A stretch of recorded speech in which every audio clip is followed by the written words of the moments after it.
انا تازا ولا غزه بحال اللي سولتيني، لان بحال تقول لي شكون عندك عزيز اكثر، واش خوك ولا خوك من باك؟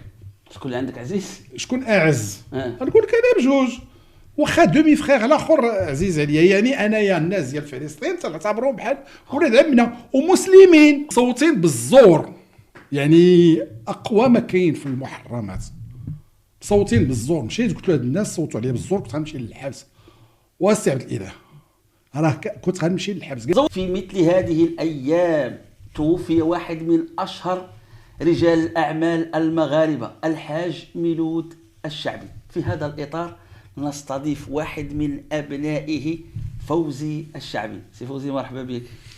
مساء الخير خويا. كي داير فوزي؟ خير بيان، الله يحفظك، الله يبارك فيك. شحال هذه ما درنا شي حوار ياك؟ شحال هذا الرابع ولا لا ربما اكثر من 4. شي 4 درنا انا وياك ياك فوزي؟ 4 يمكن كاع 6. فوزي كي دايره بعد ضروري غيكون سؤال هذا المغاربه بغاو يعرفوه، الوضعيه، العائله، العلاقات، امور قاده. العموم الحمد لله، لا مزيان، العموم مزيان، العموم مزيان، الامور تتصفى ماديا، يعني الحاله الماديه الشركه الحمد لله تحسنات. تعرف ان بابا الله يرحمه بقى مريض تقريبا شي 4 سنين ولا 5 سنين، تنظن 5 سنين، 2011 2016. فكان ديك الساعه كانت الامور غاديه، ولكن الحمد لله اييه، ولكن مزيان دابا الامور تقدت. والعلاقات الاخويه هي هي مزيانه. في الاول كانوا مشاكل، لازم فلوس كتعايبه فوزي. ولا خص يكونوا فلوس صحاح تعيب كثر. واش بحال المزالي حتى هما كيدير كلشي لا، الشيطان سبحان الله يمكن لي واحد خوتي فيصل كبير قال لنا اتونسيون الشيطان غيدخل بلادنا. مشكله هذه في حق ديال ما كاينش اللعب، كاينش اللعب. وي، وجميع العائلات. يعني انا كنت قبل كان بابا حي، كنت واحد المره عيطوا لي واحد المدرسه كبيره، داروا عندهم واحد الشركه ديالهم، وكانوا نظموا مع الشباب اللي والديهم مرفحين. ديك الساعه كان بابا حي، وكانوا مشاكل ديك الساعه بين الاب اللي مازال تيقود الاعمال ديالو وولادو اللي خدامين مع هادشي. دائما يعني هاد العائلات كامله وفي العالم كامل، ماشي غير عندنا في المغرب. فشاركت انا ديك الساعه كمؤطر، لان كانوا تيعتبروا ديك الساعه ان حنا مزيانين مع الوالد، المولد ديك الساعه تيعتبروا ما عندوش مشكل مع ولادو. انا ذاك واثرت واكتشفت، يعني شفت وجوه عائلات ما شاء الله كبيره عندنا في المغرب، كبيره يعني من ناحيه ديال المال وداك الشيء والاعمال، وبصح ما تيتفاهموش مع باهم الكيفيه ديال التسيير والكيفيه ديال ولكن تيبقى كوميم ان الوالد اثر بزاف في الرجالات ديالو اللي خدموا، اللي كانوا خدامين معنا ذاك، والنساء. وتصعب عندنا واحد النصيب يعني تقريبا 60% ربما كاع اكثر ديال المسيرين الكبار نساء، من العنصر النسوي، ماشي هذه الوحيده تنظن، ماشي غير في المغرب، مي تقريبا من الاوائل الدوليه ربما. فكان مأثر فيهم، يعني كانوا تيامنوا به بزاف، وكانت واحد الاخلاص. فهذا الشيء ساعدنا في هذه المرحله هذه ديال 6 سنين 7 سنين، دابا اللي داز 7 سنين دابا تبارك الله، يعني عاونتنا بزاف بالنسبه للناس اخرين. لان كاين بعض المرات تيتفرتت داك الشيء، حنا بقاو قابطين ومعقدام تنحترموهم على اي حال. يعني كان هذا الشيء ربما يعاوننا والله تعالى اكيد انه سهل. سي فوزي، الوالده هي الرئيسه دابا هذه المجموعه؟ هي الرئيسه، والامور غاده مزيان. كي دايره الصحيحه ديالها دابا مسكينه؟ كاين مزيانه تبارك الله، هو مزيانه الله يطولها في العمر. يعني الامراض الخايبه ما عندهاش، الامراض اللي تيكونوا عند الناس الكبار ما عندهاش شيء. مزيان هي تطلب، يعني تطلب على وليداتها دابا، ماشي هي تطلب على وليداتها. ما قسمتوش داك الورث وداك الشيء بين الخوت؟ قسمنا، يعني قسمنا. دخلنا بابا خلى 3 ديال الحاجات، خلى فلوس رصيد مالي، وخلى املاك ولا عقارات، وخلى شركات. هذوما 3 الحوايج اللي خلى. فالفلوس قسمناهم في الاسابيع الاولى لما تحت الفرصه والاراضي حتى هما يعني دخلوا في سميتنا كاملين، تحيد الاسم ديال الوالد الله يرحمه، ودخلنا كاملين، يعني كل واحد النصيب ديالو على حسب الشرع. والشركات كذلك حتى هما درنا المحاضر وصوبنا. ديك الساعه كنا اتفقنا على الرئيسه، هي اللي على ماما هي اللي تكون الرئيسه بالاجماع، وقسمنا، يعني كل واحد دخل بالنصيب ديالو. تولي الذكري مثل حظ مات خويا الذكري مثل اسماء الدرب. درتو على ضوء الشريعه القسمه. تماما. ممتاز. سولك فوزي، كاين البعض كيسول فين غبرتي؟ يعني كنتي حاضر في الاعلام بقوه وكنتي ناشط مزيان، ولكن عرفتي راه الناس بزاف لا. ومن جمله الاشياء باش نقول لك راه ماشي فقط الذكرى ديال باش نحطك في الصوره، اولا كاين الذكرى ديال الوالد ديالك، الوفاه ديالو كنا غنديروها مؤخرا، ولكن انت قلتي لي كنت في برا جوج. كاين حتى التصريح اللي دحين وقفوا عنده ديال توفيق بوعشرين بخصوص كان دار واحد الحلقه على الوالد وجود واحد جوج معلومات بان الدار المذبوح شراها الوالد، والمعلومه الاخرى بخصوص لو جورنال وكيفاش وقع له. والثالثه عدد من الناس كيعرفوا انك كنتي ضيف هنا وكيقول لي جيب لنا السي فوزي، ففي هذا السياق كيتم الاستضافه ديالك. فمره اخرى كنسولك فين غبرتي؟ والله لا غير هنا في المغرب اولا وهنا في طلعت الرباط بالذات، يعني ما عمري وي الوغ السياسه بيان سور ماشي طلعت لي في الراس، ولكن المهم الا بغيتي نهضروا في السياسه لا مثليت الصراحه في الاشغال ديالنا. يعني ماشي كلشي تيخدم هذا الاتفاق، يعني حنا بينا جوج ولا ثلاثه اللي خدامين في الشركه، وربعه ربما اربعه كاع مع ان شاء الله الجيش الجيل الثاني ولا الثالث ربما على حسب كتحسبوا قليل. يعني ولاد خوتي حتى هما دخلوا شويه في التسيير، يعني بداو لان شباب 20 سنه 25 سنه يعني، ولكن صراحه تيطلب هذا الشغالات بزاف. التواصل زوين مع ولاد شفيق ولاد محمد الله يرحمه مزيان العموم مزيان. مات مسيكن لا مزيان الحمد لله، علاقه مستمر العلاقات وكاين الزيارات كل شيء مزيان. وي لا ما عندها حتى مشكل. داكور. تيكون واحد مثلا مره تيكون، ولكن تنظن داك الشيء عادي بالنسبه شنو كان يمكن يوقع. الحمد لله مزيان. وبابا هادشي اللي ربما مزيان خلى داك الشيء قاعد، ما خلاش فين تكون شي مناقشه ولا شي حاجه. الامور كلها مقاده. عاده العائلات تيبدا يقول لك هذه كان هنا هذه كان هنا. هاد المسائل الحمد لله ما كانوش عند بابا، خلى الامور مقاده كانه ستموت غدا. يعني كان نظم الشغلات ديالو لا مع البنوك ولا حتى مع يعني كيف ما كانوا ولا الموظفين ولا الامور. مات معصب في الاخر. مات في قلبه غصه، مات مقلق في الاخر يا اخي. لا كانت يعاني من المرض. تعرف هذاك المرض جا شويه على بختها. ما عرفتش شفتي الحلقه ديال توفيق؟ شفتها معلوم ديك الساعه. انت اتصلتي بيا وقلتي لي شي معلومات عطاهم وعيطت لك من بعد ربما قلت لي لا خصنا نتاكدوا من هذا الشيء. لا اولا توفيق بوعشرين تنشكره بزاف على هاد الالتفاته اللي كان دار انذاك. وهو ماشي تبارك الله هو كان هو عيط لي. انا تذكرت هو عيط لي توفيق قال لي حميد الله يحفظك، الى ما فوزي بغى يتاكد من هذه المعلومه، اعتقد بالدار ديال المذبوح ماشي هذه المعلومه اللي هو طلب مني توفيق نتصل بغى يتاكد من هذه المعلومه. الدار ديال المذبوح بابا شراها من بعد، حنا كنا ساكنين تماك. المذبوح كان جارنا، كان ربما جارنا كان بعيد علينا بجوج ديال الديور. وحتى مؤخرا يعني حتى الوقيله هذه شيء قبل ما يموت الوالد بعض السنوات شرا هذيك الساعه الورثه ديال المذبوح تيبيعوا في شارع لاله مريم. في لاله مريم تمام في الزنقه ديالنا. كاينه الدار ديالنا مي حنا في 70 تنظن ولا 71 باش كان الوالد باكستان قنصليه باكستان. تماما برافو عليك. دونك كاين حنا كانت ارض خاويه قبل ما تكون باكستان، والدار خالص حتى هي حدانا حتى هي شريناها لان الورثه باعوها، ومن بعد المذبوح حتى هو وليداته باعوا الدار ديالهم وشرينا يعني حين توسعنا. ولكن اللي قال توفيق وربما هذه القضيه شويه مهمه، هو طار يمكن شاف الاول هو كان تيجلس مع بابا بزاف الصراحه، كان عزيز عند بابا. ونتذكر واحد الافتتاحيه كان دايره زوينه لما مات الوالد يمكن شي يومين، كانوا داروا بزاف تبارك الله ديال الشهاده ديال الافتتاحيات، ومن اللي عجبوني ديال توفيق زعما كان زوين. غير ربما عرف توفيق وهو قال ان السلطات كانوا حبسوا على بابا ولا كانوا يعني تسبوا بابا في تشللوا كاع الاعمال. عقل هضرتك هذه حيت مهمه، ولكن باش ما نسدوا القوس الاول نسدوا، حيت انا عندي واحد الواقعه بغيت الجمهور الكريم تعاودها فوزي على حساب انا الا ما خانتنيش الذاكره. كيفاش احتاج شرا ديك الدار كان في القنيطره، لان هذه مهم الحقره في البلاد. كيفاش الحاج ميلود غيتحقر في القنيطره وكان غيبني في قنيطره، وعنده واحد الفلسفه الحاج ميلود خاصه، غيزلق غيبني جامع بلاصه ديال قنيطره وغيجي يشري هذه. انا كتهمني تعاودها للمغاربه لانها مهمه جدا. الحاج ميلود باش يعرفوا شخصيته.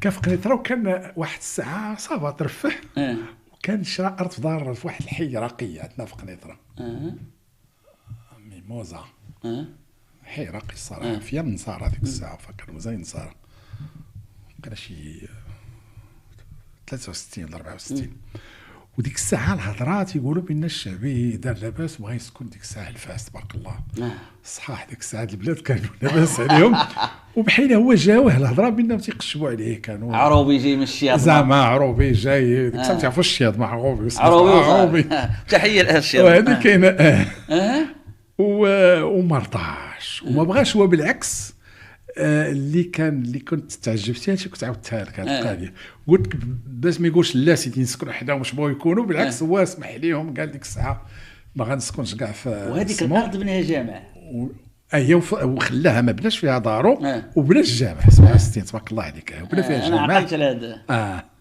غادي نزيد لك معلومه اخرى واش تعرف الذاكره دابا هذا الشيء عرفتي كيفاش عقلت عليه قديم عاودتيه ليا غادي يطلع الكازا يطلع لكم نتوما كازا الدار البيضاء ما خلاوكمش وكانت جات التعليمات ما تقراوش في قنيطره اولاد وما يتسجلوش عقابا لانه سخر المقر ديالو او السكنه ديالو لعبد الرحيم بوعبيد كان مغضوب عنه تماما ياك الوغ انا هادشي ما عرفتو تنبات حنا قالوا لنا تمشيو تقراو في الرباط مشينا قرينا في الرباط في مكسوس ديك الساعه داخليا لان قنيطره ديك الساعه بعيده على الرباط ما كانش لوطوروت داكور داخليا داير انا عقل كنت انا والصغير فيهم ديك الساعه هذوك اللي مشاو الكبار فيصل والسي محمد وشفيق الله يرحمهم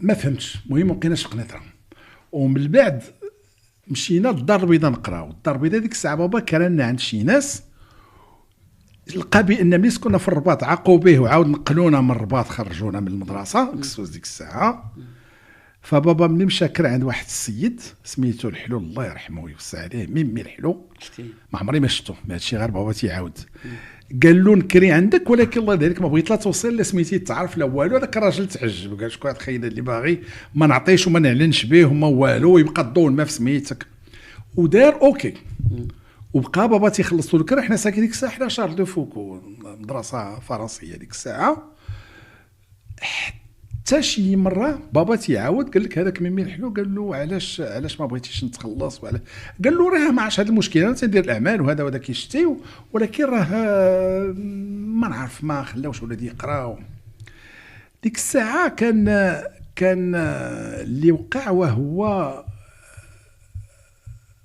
وما بقاش يتخلص منه ديك الساعه ميمي الحلو عجبت لك السميه السيد قال له صافي تخلص لك راه الاول حتى ترشق لك ديك الساعه بابا شرا دار في الدار البيضاء انتقلنا للدار البيضاء على ما كملت الدار الرباط بالبني ديك الساعه راه عينو يسكن في الرباط ورانا ديك الساعه اللي وقع هي بصح كان هذا المشكل ديال الله يرحمه عبد الرحيم بوعبيد كان عبد الرحيم بوعبيد كان ديك الساعه للفسيجه دار لقاء ديالو جماهيري رائع الله يرحمه عبد ديك الساعه بابا كان خرج من الاستقلال ومشى مع الاتحاد الوطني قوه الاتحاد الوطني شباب ديك الساعه بابا عنده ديك الساعه العشرينات ولا كانت السلطات منعت عليهم فين يديروا النشاط عطوش تقول السلطه حيت دابا حنا في المغرب السلطه صافي راه هي البعيده محليه السلطات المحليه اكزاكتومون خافوا ديك الساعه هو ملي ما بغاوش يسمحوا لعبد الرحيم بوعبيد ديك الساعه كانت انتخابات تنظن على اول برلمان الله اعلم وقيله 65 تنظن ولا شي حاجه بحال 63 وقيله ما عقل لا ولا الدستور وقيله الدستور انتخابات 63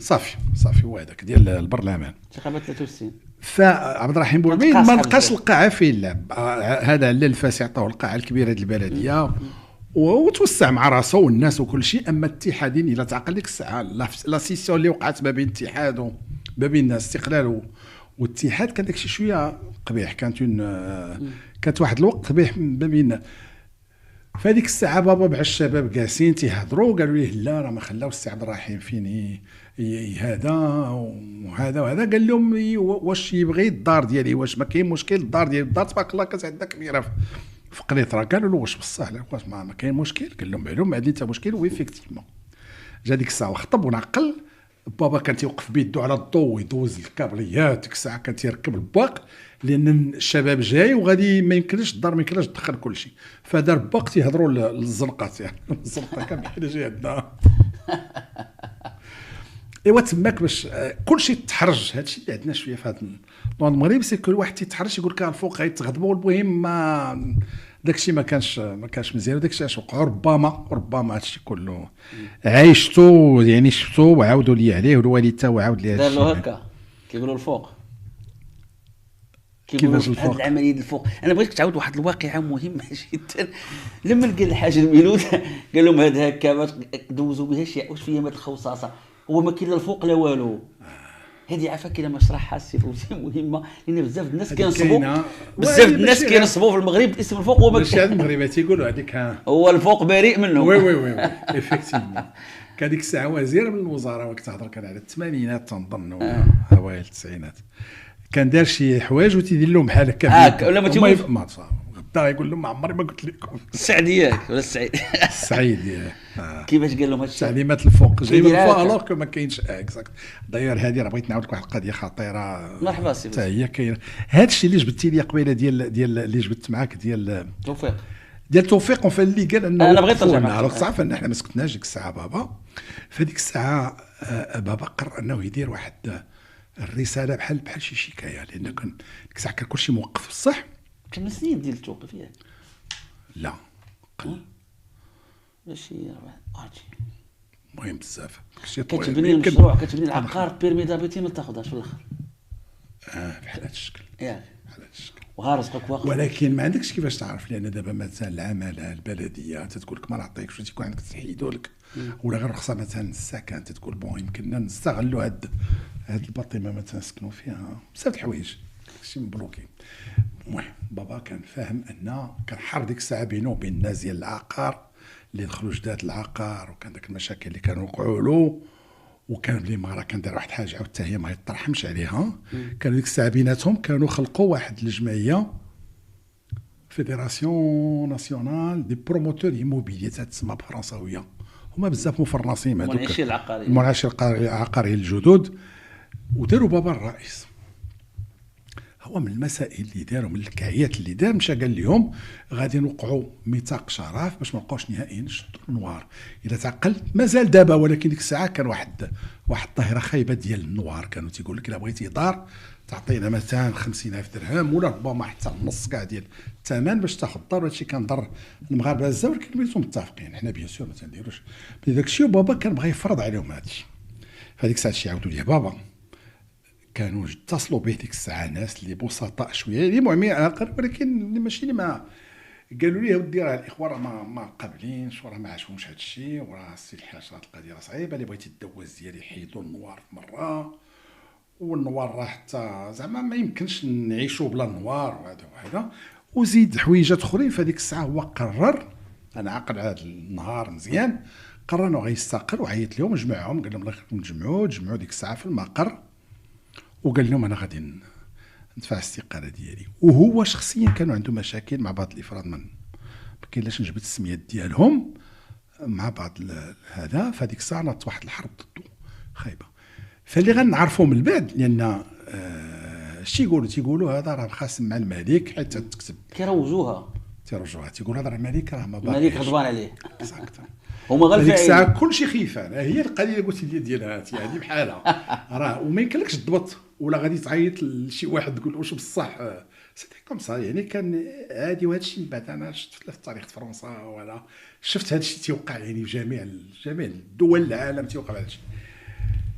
فبابا ديك الساعه قرر باش غادي يكتب رساله لسيدنا، وفي الرساله قال له انا شفت الرساله، قال له شفت العمال، شفت ولات، شفت بعض الوزراء، شفت حتى من رئيس الحكومه ديك الساعه كان عبد الاله بن كيران. انا باغي نجيب بن كيران واخا اييه، شافوا حتى واحد ما قدروا حتى شي حاجه ولا مزيانه ولا خايبه، يعني صافي هكا. نكملوا بها دابا، مهمه هذه، حيت انا من الاشياء اللي دوخت المتابعين كانت علاقه ما بين الحاج ميلود الشعبي وبن كيران قويه، وكان كيعطف عليهم الحاج ميلود الشعبي يعني، وشحال ديال الكاميونات ديال الماء ديال عين السلطان البي جي صافي كان عاونهم يعني. ولكن السؤال اللي بغيت يحيرني علاش بن كيران ما دار والو للحاج ميلود؟ بغيت نفهمها. ما قدر معاه والو. اولا هذه القضيه ديال كانت وجابوا القصر المؤتمرات بافتتاح ديال مراكش. انا حضرت في واحد ورئيس حكومه كرئيس حكومه وجدتو جا حتى شبعد بابا. اي صحيح، رئيس حكومه اي صحيح. علاش بن كيران ما قدرش مع الحاج؟ هو كان صاحبه، كان وبالكيران ستيل في شكل، يعني ما كانش ذاك القوه انه يدير ولا بحال عباس الفاسي ولا بحال جدو. بالكيران عرفتو ما كانش وما تيدخلش في لي ديتاي وما تيبغيش يدخل في لي ديتاي.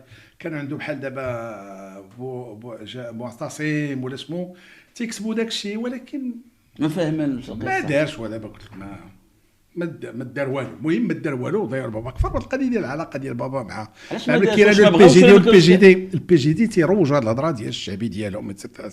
لا واش ما دارش، وانا عارف علاش. لا واش ما دارش بنكير، واش ما في يدوش ولا ما بغاش ولا ما كيحكمش ولا لا تنظن ماشي ما في يدو. بون ما نقولش ما في يدوش، مي الا بغيتي، لان بزاف ديال الوزراء ما في يديهمش.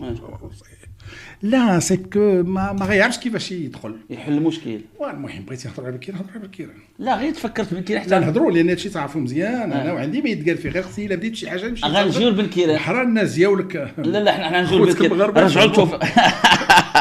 خوتي حنا غنرجعوا لبنكير، واخا نسدوا القوس ديال التوفيق. شنو هو الحاجه اللي تارت في ذاك البودكاست؟ قال شي حاجه هو الغضب دويل كنتي غادي فيها وانت بغيتي تصحح التوفيق. بغيت نصحح بقى فيا الحال، لان شكون فك المشكل. فالملك لما توصل بالرساله اتصلوا بيا انا، ما كانش يومين اش داك الشيء السي فلان تلاقينا.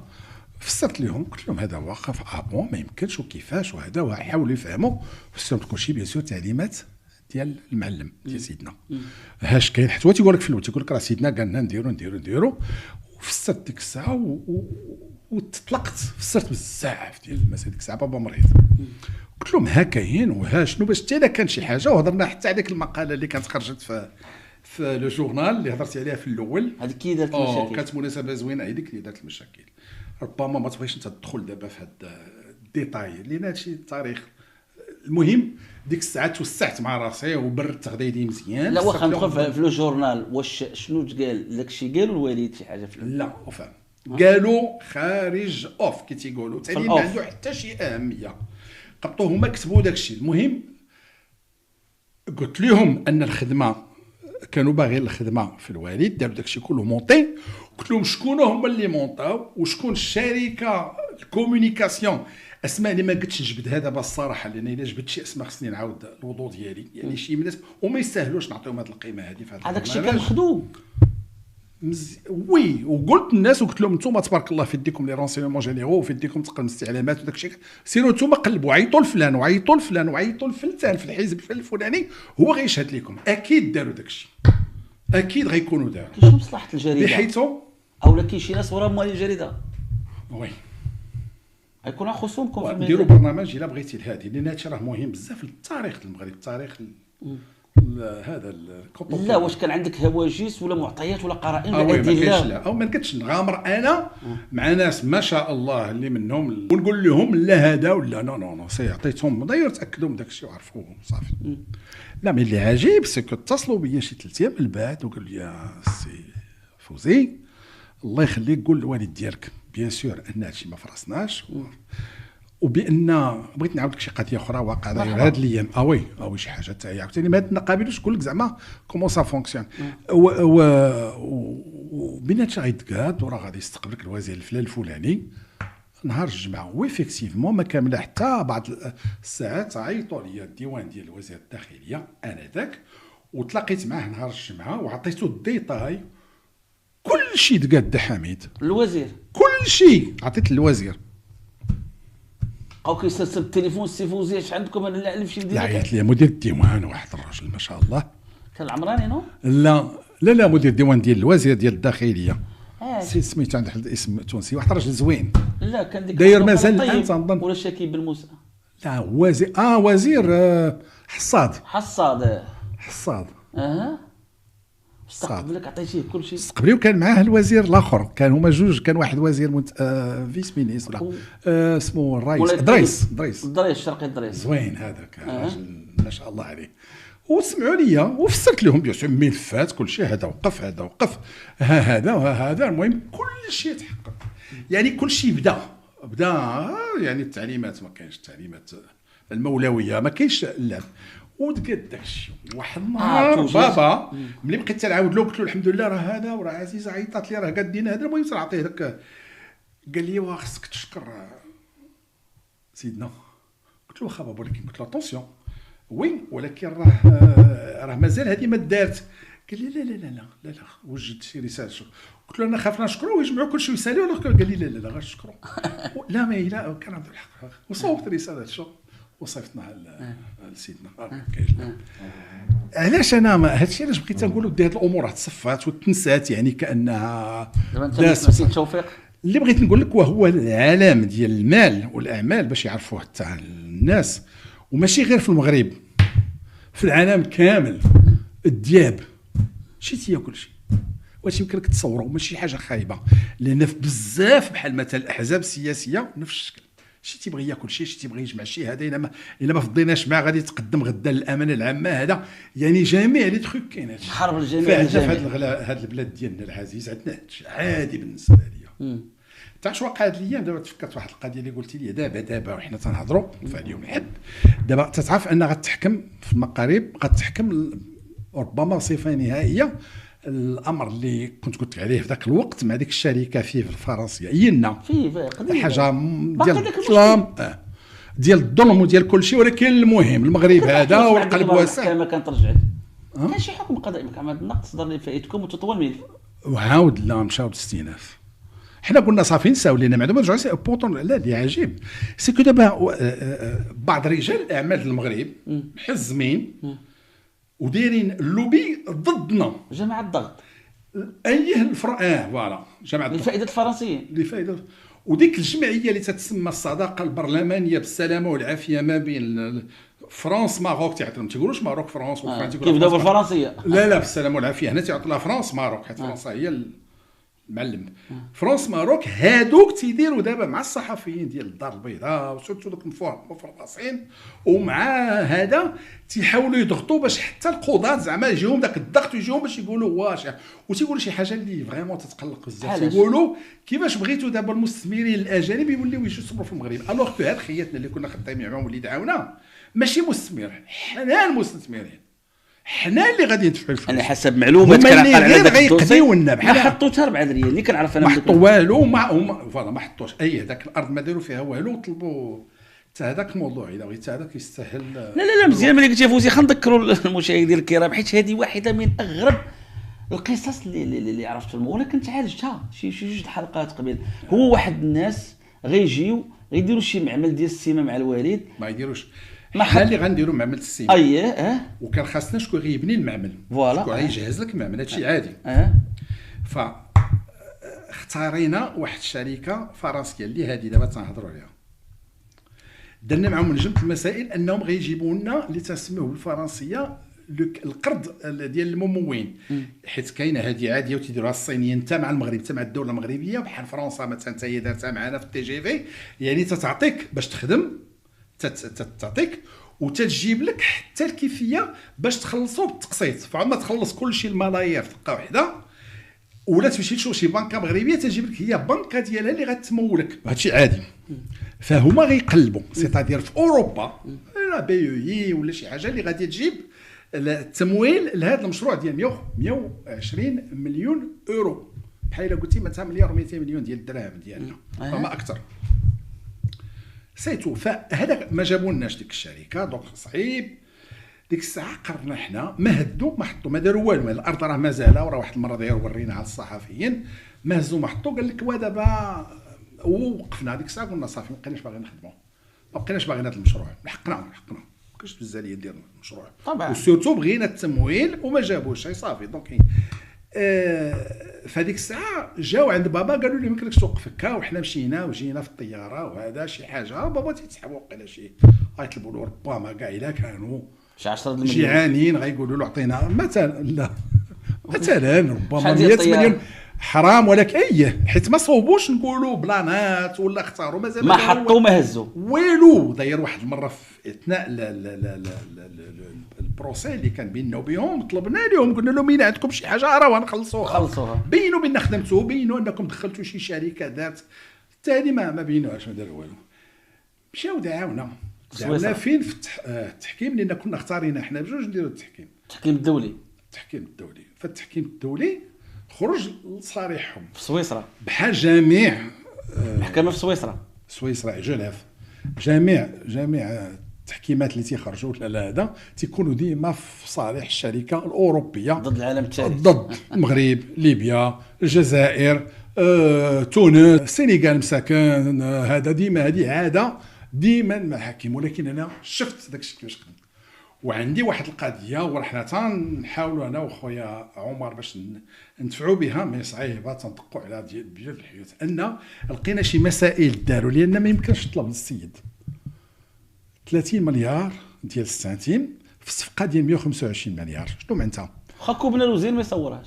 اسم الله عليك. 30 مليار لان لوزي غيبني على 5 سنين 4 سنين يلاه الا زربوا 4 سنين. هاد 120 مليار يمكن يشيط فيها هو ربما 10 المليار ديال الربح ليه. اكيد ربما 25. ما بنا ما حط والو، بغا في الاسابيع القليله ياخذ تقريبا 6 ولا 7 المرات داكشي كيربح كون خدم المعمل كامل. دونك باش انت كحكام طلب 33 مليار ديك صافي 22 زائد زائد زائد زائد غتلقى القضيه صافي دير هذا الشيء ظلم.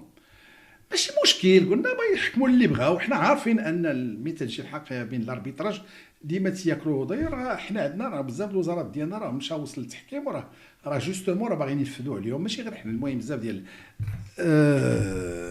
ملي جينا للمغرب بيان سور اولا حنا ما عندناش، وطلبوا التمديد، طلبوا التمديد. يعني الى هاد الشركه هذه سميتها ينا اسمنت ما عندهاش هذاك 30 مليار، سيروا الشركه الام. خطر هذه تخلص. حنا ما عندناش الحمد لله. يعني في غير باش نوضحوا للناس، يعني الا ما غتخلصش مثلا اسواق الصرف، نعطيك مثال، يمكن هذا القرار يطال الشركه الام، يعني هي اللي تخلص على الاسواق الا عجزت هذه من الاداء. كاينه هذه في بعض الدول وبعض الحالات. حنا ما عندناش كاع قط، ما عندناش هذه القضيه في المغرب، ما كايناش ومازال ما دارتش. داير هذا الشيء باش دابا المحكمه النقد رفضت الحكم اللي دار ديالنا ديال ان خصنا نخلصوهم، وان الشركه الام تخلصوهم باش دوا لنا الشركات، يعني تقفوا بالعربيه ديال التعرات. واش جابوا شي خبره فوزي؟ غير اسمح لي نسولك، حيت هاد الشيء اللي كتقول انت راه غريب الاطوار. الا كانوا اسمح لي ما كانوا ما هزوا ما حطوا طابلان ما داروه، واش كاين شي خبره في مثلا خاص على ضوء ماذا 30 مليار؟ ما نعرف اخويا، حتى حنا تنقولوا باز ما عرفناش. مهم دار 30 مليار، مهم المحكمه على مستوى الاستئناف دارت. ولكن منين جات وهذا الشيء الحمد لله اللي كاين النقد، منين جا النقد كان لهم اولا ما كاينش هذا بيان سور، ما يمكنلكش تدخل الموضوع. الموضوع تدرس على مستوى دولي التحكيم. دابا غير التنفيذ، دابا غير تتسمى ليكزيكواتور، يعني تحقق، يعني تنفذ تنفيذ ذاك الحكم هو اللي بقاو فيه صعوبه. هو اللي بغاو باش يتنفذ، هو نورمالمون حكم. حنا ما بقاش شي فرصه اخرى على الصعيد الدولي. المغرب اسمو داير اتفاق، مسيني واحد الاتفاق ديال نيويورك على المحاكم هذه التحكيميه، المجالس التحكيميه، باش مثلا اي حاجه دارت على مستوى التحكيم تنفذ في البلاد. ولكن تيقولوا من الشروط، تيقولوا من هذا الشيء خاصو يكون خاضع للقوانين العامه ديال البلاد، ما فيها مثلا ما خصهاش يعني تقيس النظام مثلا العام ديال البلاد. وهذه فاش المحامون ديالنا استطاعوا يقنعوا، ولكن كان الامر شويه سهل حتى بالنسبه للقضاة ديال المحكمه العليا ديالنا، نفهموا ان حنايا ما عندناش التمديد، فما يمكنش تجي انت وانت براسك في جنيف، حيت حنا ملي سنينا الكونطرا مع دوك الناس ينا اسمنت داروا معهم ان حيت ملي تطلب الحكم وتتقول ضمن قوانين من دوله. درنا قوانين الدوله السويسريه ما عندهاش التحكيم. فهمت كاين شي امر نبغي نجلس الا بغيتي مره اخرى. مهم بزاف وقع ما بين هاد السمو، ان شاء الله درنا دعوه قضائيه. عندي واحد المعتقدي ممكن تقول شي فلتوا ولا ما عقلتش، كانت طاحت في يدكم شي رساله اعتقد هي اللي بغيت نقول لك عليها. انا باقي عاقل على هاد، كانت من اخطر الوثائق هذيك. ما استطعنا لحد الان، يعني احنا خدامين. الوغ هذه الرساله انونيم جات تقول بان الله اعلم كان شي واحد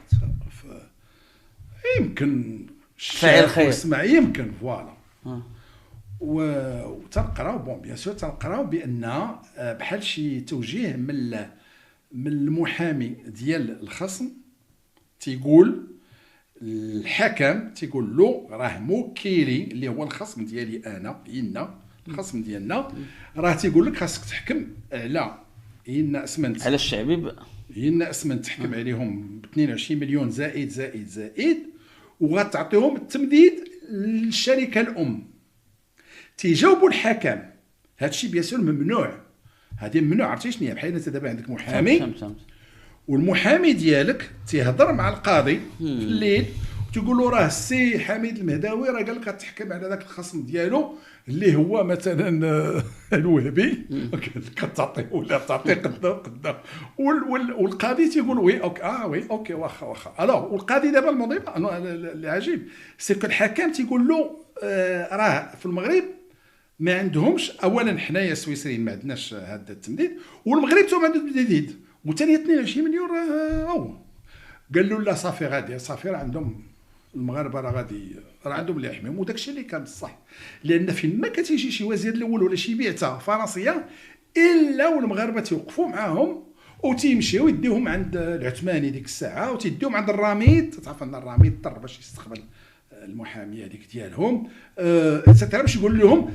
حقا فرنسا وانتم بغيتوا مستثمرين يجيو واللي هو مهم وهو ماشي هما المستثمرين. بسامات وقال كان هو المكتب اللي كان شادهم الا بقى يتعاقب البسامات. وهذاك المعطى في ديك الوثيقه السي فوزي داك الفلوس والمبلغ والتمديد، داك الشيء اللي جاكم من المجهول من فاعل الخير بين قوسين، هو اللي حكمت به المحكمه؟ لا ما عرفوش. المحكمه ديالنا من عطينا حنا السيد القاضي هذا الوكيل الملك صافت لهم السيدات الفرنسيين وسادهم حتى الشركه ديالهم هنا ما جاوبوش وبغاو يصيفطوا من فرنسا وما خلينا ما درنا. استعملنا الوسائل الدبلوماسيه الطريقه الدبلوماسيه على كل شيء نهائي تيرفضوا يتوصلوا. وهذا البلاغ دابا اللي جاهم دابا الصحفيين تيقولوا خصكم تعاونونا في الشعبي باش يخلصوا حشومه هاد النصارى خصنا. شكون اللي وراه هادشي دابا؟ هاد اللوبي كي شكون تيقول لهم فيهم بعض البرلمانيين فيهم دي باترون فيهم كيفاش مغاربه غيقبلوا يدمروا مقاوله مغربيه زعما ولفائده ماشي على ما تعقلش. هذه 70 عام ما كانوش المغاربه تيعاونوا الفرنساويين باش يهتكوا العرض ديال المغاربه. زعما هادشي جاك غريب. انت انا ما جانيش غريب قاصحه باش واحد يديروا لوبي مغربي، لوبي جماعه ضغط مغربيه لفائده شركه فرنسيه لتدمير. شي عادي انا شي تيجيني عادي مزيان زعما مصالح وصافي. معلوم مصالح بيان سور ماشي حب نقولوا داك الحب نو تلقاو براسو يعني باغي يتسمى دار وباغي يتسمى ما كتخافش دابا هي سي فري ما تتكونش هاد القضيه يعني تكون تدير لوبي باش بحال اللي درت انا مثلا مع التايلانديين على الصحراء المغربيه بحال هاد الشيء ويديروا باش كيفاش درتي مع التايلانديين ديك الساعه. انا كنت رئيس بحال هاد الشيء هذا غير هما ديال فرنسا. انا كنت داير مع الصداقه مع البرلمان التايلاندي وكان هذاك الخينا ديال تايلاند جاي مع مشى للجزائر وما نعرف زعما قدوه مزيان وجاي تيهضر على الصحراء الغربيه. المهم كان السيد ما كنت شايف اسمه وتكلفنا به 3 ايام قنعناه يعني حتى مشى مقتنع عندنا صحراء مغربيه. داك الفهم تعرف ديالهم العواج وهذا داك الوقت بحال هذا اللوبي تيدار دابا بحال هادشي خصو يدار. ولكن ما كتخافش يعني دابا القضيه الان وانها جات في سياق دابا كاين اللي كيهضر على تقارب العلاقات المغربيه الفرنسيه. واش ما كتخافش اليوم انا اتساءل ولا ما كتجيكمش هاد الهوس انكم تكونوا ضحيه ديال هاد التقارب اليوم خصوصا الموقف الفرنسي من الصحراء المغربيه وكذا وانه يمكن يخرج شي دوزنا في واحد الوقت اللي كانت فرنسا يعني الضغط علينا. دابا صافي دابا بحال انتهى الضغط. ثانيا اللي مهم اخي حميد هو ان الله تعالى فوق من هذا الوش كامل. تنظن كاع التايله كاع الله تعالى يدير شي حاجه بعد طومبي زعما. انا صراحه تنتحارب. انا ملي سمعت هادشي تقلقت بزاف. مش سمعتي اللوبي ضدكم؟ وي وغير الناس بساط تعرف اللي تيخدموا مع الصحف ولا شي حاجه جرائد الهضره واه تيتعاطفوا معنا ومع الاسم ديال العائلات الشعبيه وداك الشيء اللي تيبغيو يقولوا لك بحال هذا الشيء هذا.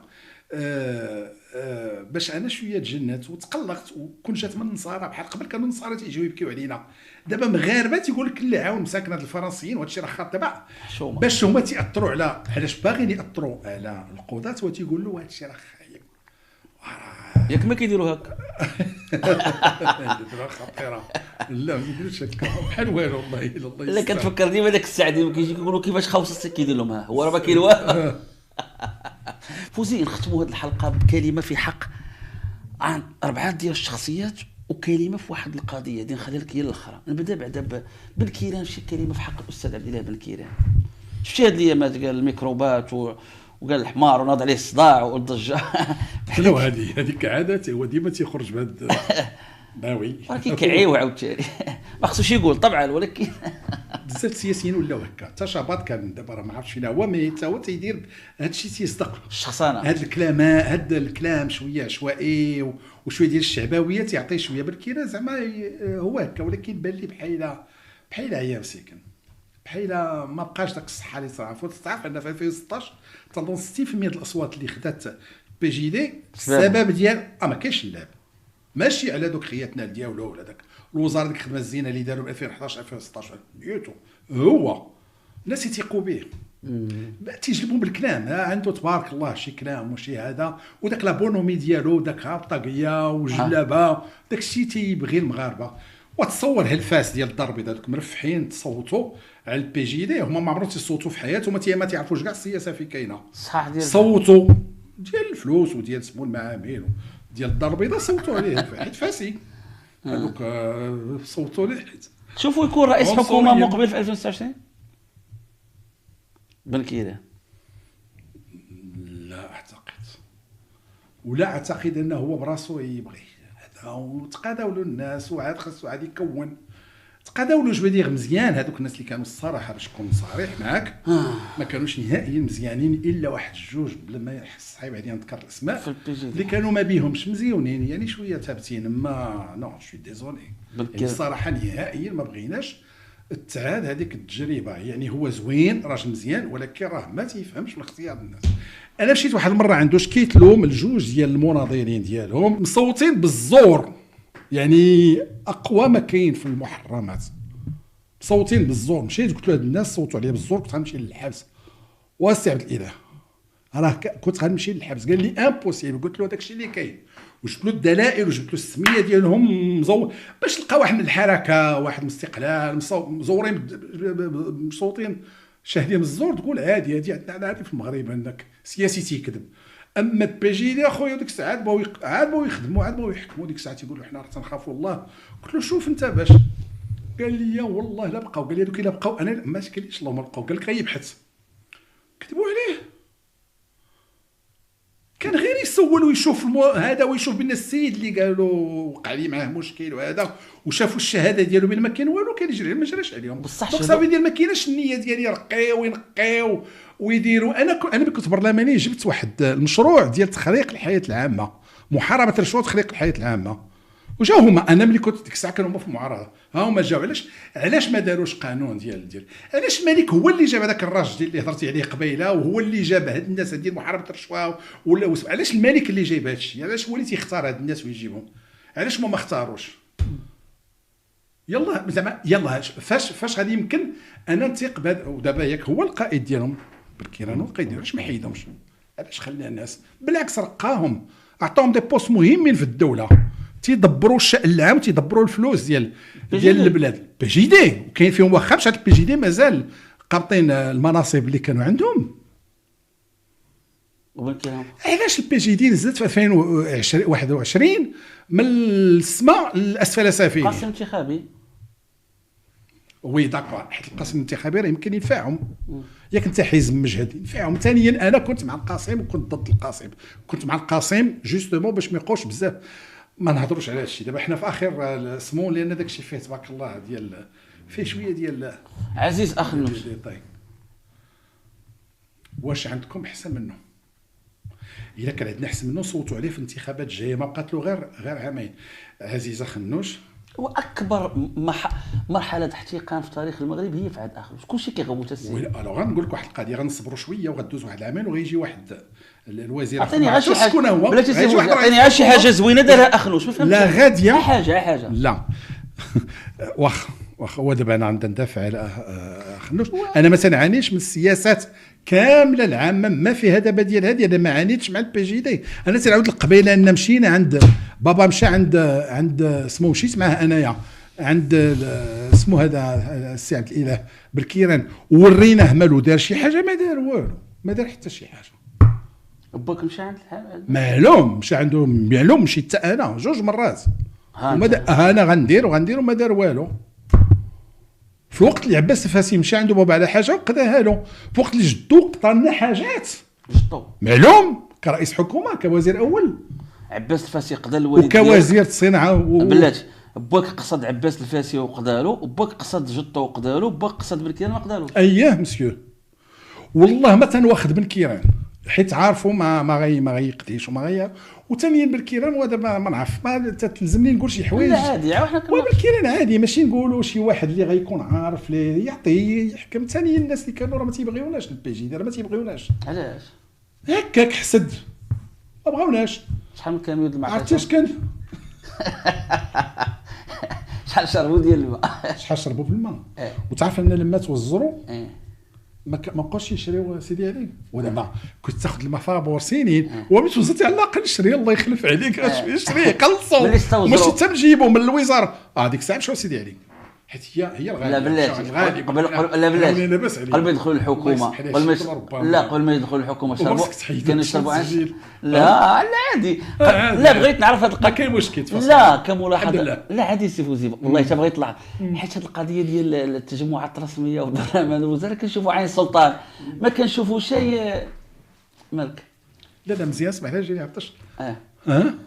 اشرب لا غازي تفضل تسمعك. حيت بغيت نسولك السي فوزي هذه القضيه ديال عين ديال سيدي علي كذا ما كتبانش عين السلطان في البرلمان في تجمعات المجلس الحكومي على الاقل البي جي دي ما نوصلوش شرب الماء ملي كان قبل ما يدخل الحكومه، يعني غيبقى يهبط القراعد عين السلطان. واش ما تثارت انتباهكم هذه النقطه زعما؟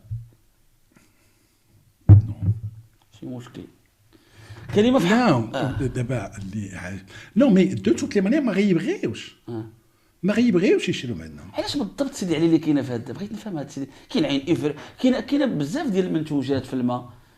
اولا لماذا سيدي علي بالضبط؟ اولا قديمه بزاف الجوده ما شاء الله موجوده. حنا مثلا عين السلطان ما تلقاهاش قليله لان عندنا الطاقه ديال سمو قليله الله غالب. حيت عاد بدينا يلاه دابا 10 سنين ولا شحال هما تبارك الله راه اكثر من 70 و 80 سنه هذه وحده ومزيانين وعندهم دي كوميرسيو اكستراوردينير. والسيده هذيك ما كيضركمش هذه النقطه ملي كتشوفوا في التلفازه وداك الشيء؟ لا والله ما تيضر بالعكس بصحتهم وراه. عندكم عين السلطان كتبيعوا سيدي علي في اسواق السلام؟ معلوم. وانتم عين السلطان كتباع في السوبر مارشيات اخرى ولا؟ تتباع ما تتباعش مرجان، مي تتباع في هذيك. علاش مرجان ما كياخذوش؟ ما نعرف اخويا. ما عمرك سولتي في هذه النقطه؟ سولنا معلوم اكدنا اسمح لي لا اكدنا ولكن الله غالب ما بغاش. دريس لا شكار شي كلمه في حق استاذ دريس لا شكار والو مسكين اش غنقول لك عليه مزيان ولو كبر دابا ما نظنش. العاف عندك مع شي لا ديتو لا. وكنت صغير كان شويه شمتني ولكن تبارك الله هو بعقله. غير هو ما عمرني ما ننسى خير ولكن رجعت له بعشرات المرات.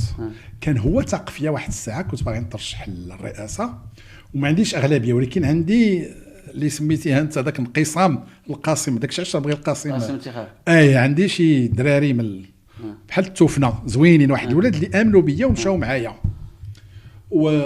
ونجحت. ولكن كان خصني الدراري ديالهم تبارك الله كانوا قويين ديك الساعه في الرباط اتحاديين ما عندهمش كيفاش يجيبوا الاغلبيه. كان واحد عمر بحال واحد حتى هو ما شاء الله من دوك ديناصورات دوك اللي كانت رجل انيق اللي عيفوني في الانتخابات كان ما يمكنش يصوت عليهم. هو اللي كان غادي يترشح وترشحت انا معاهم. هو كان خصو يدعمني ودعمني ولكن المهم صراحته هو المهم مزيان. هذيك المهم اللي بغا يفهموا. عجبني هو اللي قلت القبيله يعني عجبني في البي اس ديال فرنسا ما بقاش يدخل المغرب. علاش؟ هو ربما بحكم انه ما تيمارش الفرنسيه كانوا البي اس كانوا ضاغطين علينا كانوا زامتين البي اس ديال فرنسا البارتي سوسياليست يعني الحزب الاشتراكي على عيني. انا كنت طالب ديك الساعه في فرنسا كانوا ضاغطين علينا من الرئيس ديالهم ميتيرون وانت جاي يعني كانوا مكرفسين حرر هذه المحبسيه خرج هادو من خرج اتحاديين من الحبس دير سيتيرا كانوا شويه ضاغطين علينا. ملي جا الجقر العلاقه ديال بين الحزب الاتحاد الاشتراكي ديالنا والحزب الفرنسي يعني تقطعات. قلت لك هذه كانت ايجابيه بالنسبه لي انا. اخر نقطه افوزي هو واحد الموضوع ديال تازا قبل غزه، شي تيقول غزه قبل تازا. رايك افوزي، واش تازا قبل غزه ولا غزه قبل ولا غزه لا قبل؟ بيان سور ما نقبلش هذا السؤال تيجيني. هاد المقابله نحن جاب تازا مدينه ما سمعتش على شي حاجه وقعت هاد الايام، زعما عاديه، عرفناها ماشي غنيه وعرفنا الحاله فيها ضعيفه وكل شيء، ولكن استقرار عادي يعني. والاخرى في حرب معلوم، الاخرى الله يستر. اش غنقارنوا هذه مع هذه؟ ما فهمتش علاش. وثانيين بحال تيبغيو يبينوا لك زعما واش انت مع الصحراء المغربيه او لا مع غزه، يعني ندافعوا على غزه قبل الصحراء المغربيه. حتى زي يمكن واقيلا على القافله، يمكن على القافيه وصافي باش جات جاني هادشي ما سيد هذا. وثانيا ما يمكنلكش تجي عندي تقول لي انا تازا ولا غزه بحال اللي سولتيني، لان بحال تقول لي شكون عندك عزيز اكثر، واش خوك ولا خوك من باك؟ شكون اللي عندك عزيز؟ شكون اعز؟ نقول لك انا بجوج. واخا دومي فخيغ الاخر عزيز عليا، يعني انايا الناس ديال فلسطين تنعتبرهم بحال ولاد عمنا ومسلمين. خوك من باك هي غزه مثلا، وخوك لا هي تازا بحال تازا وهذوك انا غير التصور ديالي. المهم يعني تتحرج حاجه اللي فيها واحد الاحراج. السؤال لانك شفتوا ديباتي هذا السؤال ما بقيناش نفهموا بالكنايه. اسمعي سيدي، بحال تيقول لك لا سيدي غزه قبل تازا النهائي ما نقبلهاش انايا، ولكن عاوتاني حتى الاخر تيقول لك لا سيدي تازا قبل غزه نو، هذه بغيناها وهذه بغيناها. ملي نهضروا على شي قضيه مغربيه قضيه، وهذه القضيه الله يخليك ديال غزه ولا ديال فلسطين بصفه عامه، من نهار كنت وانا تنشوف، نهار كنت تنهتم بالسياسه، لاحظت ان هذا الموضوع ديال فلسطين تيتجبد في الحمله الانتخابيه وماشي من البعث. شفت البي جي دي وشفت ما قبل ديك الساعه اليساريين، يعني ها هو دابا البي جي دي، ها هو دابا غزه، دابا تيهضروا على ما يعني تمنيت دابا سولتي انا بالكينا قبيله، تمنيت بالكينا يعطينا شي حل. ها هو اخنوش خايب، واخا اعطيني انت شي حاجه دارها خنوش خايبه وقول لي شنو كنتي دير. بحال دابا الا مشيتي لاوروبا تتلقى واحد في القيمه ديال، يعني يمكن له يكون وزير غير هو في معارضه مع الوزير الحالي، هذاك تيقول اش درت والاخر تيقول له لا شنو خاصك دير. حنا ما عندناش هذه الهضره في المغرب. اخنوش تيقول اللي بغى يسمعوا تيقول له راني درت وحققت وهو مقتنع والناس ديالو مقتنعين، ولكن اللي غيقول له لا راك غلط وها شنو خاصك دير وها شنو خاصك دير ما عندناش. ولا حتى كانوا بحال اقصبي مثلا ولا بحال اقصبي واخا داير ولا بعض الشخصيات اللي تيكونوا تيعطيوك ولكن ما داخلينش في السياسه وما مسوقينش للسياسه لان عايفين السياسه. لوجيكمون خاصنا من هاد السياسيين لا من البي جي دي ولا من البام ولا من الاتحاديين ولا ما يكون عندهم شخصيات اللي غدا ملي الناس اولا عندهم غيجيب لك حلول. الشوماج، غلاء المعيشه، شيء انا كان عادي عندي حل على خلاء المعيشه، ضد خلاء المعيشه، عندي حل على القضيه ديال التشغيل، عندي حلول عارفه انا مارس وعارفه هذا الشيء. السياسيين شكون ما عندهمش حال فمو تيجبد شي حوايج خرافيه. هذا خنوش راجل اعمال وشرا شارك في الصفقه ويتناقش هذا الشيء وكيفاش تشراو علاش وكيفاش وشنو اصله. الخيبه هو واحد كان زيرو وملي دخل السياسه دار الفلوس ولا تيشارك في الصفقات. هذا كان عنده قبل ما يكون كان تيدير هذه المسائل هذو. ثانيا النهار اللي جبناه وزير الاول واختاريناه، النهار اللي دوك خياتنا مشاو صوتوا اللي قلت لك قبيله ب 50 درهم 100 درهم والله المهم داك طلع باش طلع، هذوك الناس كانوا عارفينه وهذوك اللي صوتوا عليه في القدح بالنار على باس عليه عارفينه وقبلوها. هذا ديفو فيه مي سافي با دير كو لا خصنا نقولوا ليه لا خصك ما دير. واش غتمشي للاحرار؟ مي اتونسيون هضر معايا راه درتي لي شي حمله هنايا سابقه الاوان. لا والله ما ندير الحمله ديالهم. انا غنحظيك الا لقيتك مرشح بالاحرار. والله ما ندير لي انا بالعكس والله ما نصوت عليهم بالله العلي العظيم. لا انت غترشح الانتخابات الجايه نهائيا قرار غنصوت. لا غترشح لا نهائيا ما مع الاحرار ما لا والو. ان شاء الله حيت كل ديما تنقول ما نترشحش ولكن لا حيت دابا شويه القضيه